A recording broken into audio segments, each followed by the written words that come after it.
నిజంగా వరలక్ష్మీ వ్రతం చేసుకోవాలని తాపత్రయం ఉంటే ఆ రోజు పొద్దున్న చేసేస్తాను అనకు. 4 రోజుల ముందు చదువు. అసలు ఏమేం కావాలి?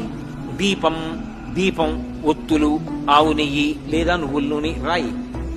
ఓ అగ్గిపెట్టి, అగరవత్తులు వెలిగించడానికి పెట్టుకోవడానికి ఏదో ఒక పరికరం, నీరాజన పరికరం, నైవేద్యం అన్ని టిక్కు పెట్టుకో. మీరు ఒక్క మాట జ్ఞాపకం పెట్టుకోండి. పూజ అన్న మాటకు అర్థం ఏమిటో తెలుసా? మీరు పీటల మీద కూర్చున్న తర్వాత పూజ ప్రారంభం కాదు. పూజ బాగా జరగడానికి మీరు ముందు చేసేటటువంటి సాధన అంతా పూజే. పూజ చేసుకోవాలి తొందరగా. అన్ని స్నానానికి వెళ్ళాను అనుకోండి, స్నానం పూజ ఎందు అంతర్భాగం అవుతుంది. నేను తొందరగా తెమలాలి, అందుకు పేపర్ చదవను అన్నాను అనుకోండి, ఇప్పుడు పేపర్ చదవకపోవడం పూజ ఎందు అంతర్భాగం అవుతుంది. పూజ తర్వాత చేద్దామని పేపర్ చదివాను అనుకోండి, పూజకి భంగం అవుతుంది.